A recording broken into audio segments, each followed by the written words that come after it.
Welcome back to Final Fantasy XIV Online. My name is Kumiko, and here I advanced the main scenario quest a bit thanks to a friend, and I also discovered an excellent tool that anyone can use for photographing in the desired natural weather condition.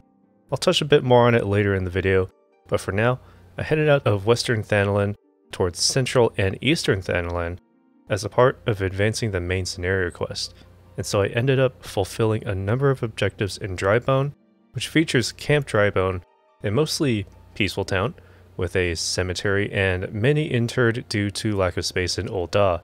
The Church of Saint Adama Landama takes a large part of the main scenario quest here, so we'll speed through those real quick. The main scenario quest led me to a conflict with the Amalja and the Primal Ifrit, whom we quickly dispatched thanks to a friend.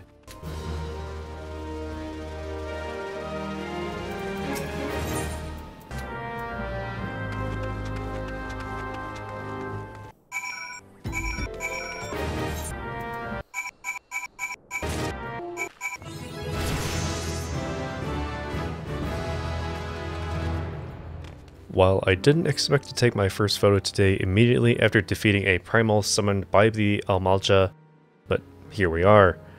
I don't think that this thing has a name, but it's the passage through which Ifrit appeared. I literally have no other information about it, but I noticed some interesting aspects about it. All elements seem to pass behind it, so if you try to place the ring of fire visually in front of it, it actually visually sits in front of the fire. All the embers in the air seemingly pass behind it as well, making a very interesting visual here in the sky. So I took a couple different frames of it, one zoomed in entirely and one zoomed out. The first frame contains a little bit of the framing of the landscape to give it a little bit of context, but otherwise it's subject isolation, keeping the main focus centered in frame while the rest of the elements in the composition augment the main subject. I found that standing at the very back of the ring and using G-Shade to center the ecliptic object in my frame using center lines was the best option. Then I zoomed the camera to position about 125 with no depth of field. I took a series of exposures here, one for all of the embers in the air, and a series of images for the colored condensation, mist, clouds, whatever they are, showing patterns of the visual spectrum. I was basically confined to the Ring of Fire, so I couldn't do much outside of positioning myself and using zoom. So my second shot was literally the same exact composition, standing as far back as possible, but zooming out to 0 to include the fire, the foreground, and the surrounding canyons, but keeping the ecliptic object centered in my frame. The first photo I'll show is the ecliptic object zoomed in, and immediately after, I'll show the wide-angle shot that shows the context of the scene. Let me know which one you like more down in the comments below.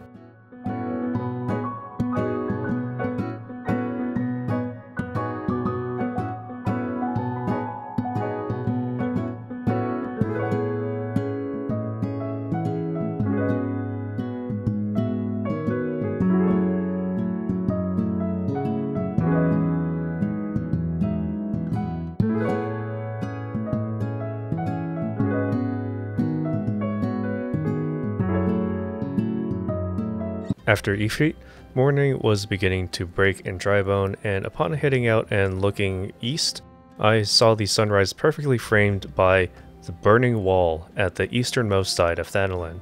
I took a shot as soon as I could, but didn't note down any of my settings unfortunately, but I know that this is a vertical composition with the center of my image directly over the sun to basically remove all of the lens flares that are built into the game's visuals. I kept the bird in the sky to preserve a sense of scale, even though the burning wall is very far away and the bird is more mid-ground. I hope it does come across in the image.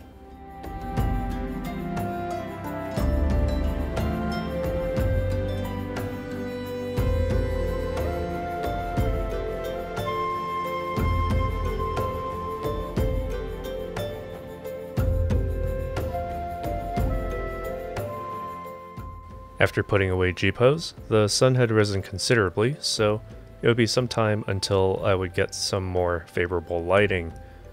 I continued with the main scenario quest, which eventually led me to the East Shroud after joining the Grand Company of my home of Gridania.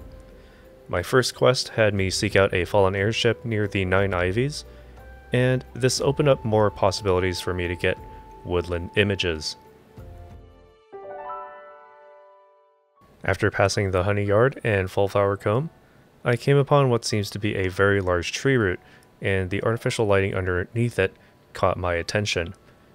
There was some night condensation in the air, making distant objects a bit blurred and out of focus, but the difficult part of framing up this composition was that this was a particularly complex subject. I really like the artificial lighting underneath the large tree root, but the small sprout growing from the top conflicts with the trees in the midground and background, and large aetheryte at the Nine Ivies creates points of tension that tend to overcrowd the scene. And honestly, I didn't even notice the small sprout on the top of the root in the first place, so I didn't even see that it conflicted heavily with the trees behind it.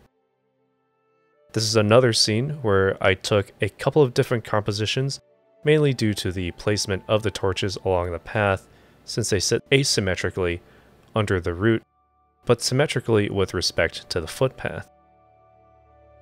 This first shot is straight on, camera position 150 around 135mm full frame equivalent, with the depth of field set at f1.4, focused on the root to help isolate it better against the background and from the surrounding environment. The second shot is from just off the footpath toward the right, revealing the aetheryte in the background and a lit doorway, but balances the sprout on top of the root and the spacing between the two trees going into the background. Stick around to the end of the video and I'll show you my alternate version of this, including fog, so you can see how great fog can be as an element to help isolate subjects better. The second composition is at a camera position 100 default, and also at a depth of field at f1.4, focused on the root.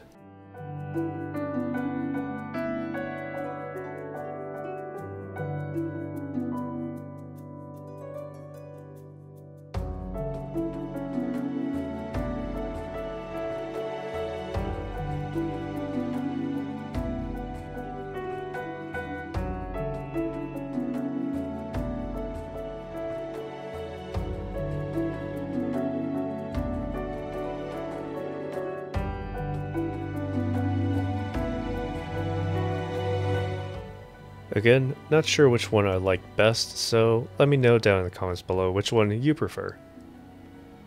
Anyway, after working that composition, I completed the Grand Company quest, and on my way out, I stopped by Sweet Bloom Pier, which has quite a few interesting subjects on the water's surface.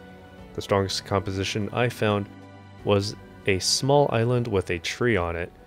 The compositions here are rather limited due to the limited walking space on the pier, so I did my best to frame up a shot here, and I decided to come back when the fog rolled in. So here's where I can talk about the excellent tool regarding the weather. It's the website eorzeaweather.info, which by default is in Japanese, but just click the icon in the top right to change it to English if you need it. The site is divided into different regions, so you can choose which one you want to photograph and use this as your weather forecast to determine your weather conditions. The time in the top right is Eorzean time, and choosing a region shows the weather type followed by your local time at the beginning of that 8-hour Eorzean time interval. You can even use the sliders at the bottom of the screen to highlight specific weather conditions that you're looking for, like fog in my example. I took the shot here using a zoom of 200 and a depth of field at f1.4. However, the depth of field at f1.4 is actually not as thin as I'd like.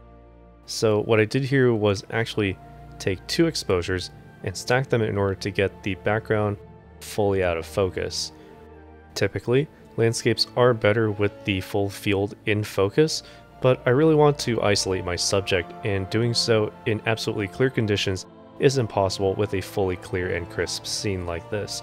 So I manually adjusted the focus to include the front of the tree to get the entire background out of focus, but doing so makes the back of the tree appear to glow due to some strange in-camera mechanics. So I then took a second exposure to keep the entire tree itself in focus, moving the closest part of the focal plane up to the front of the island. After a bit of processing, here's the image on screen.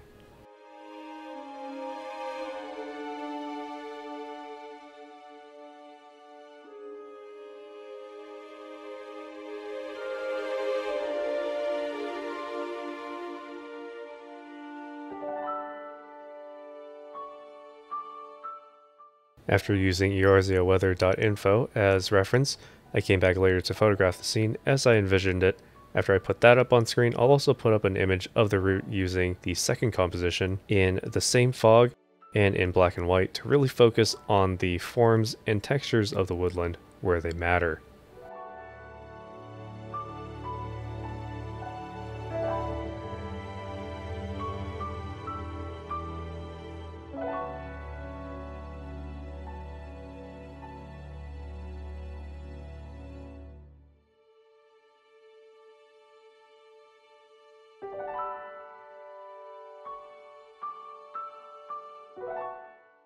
And with this last image, I want to thank you all for watching.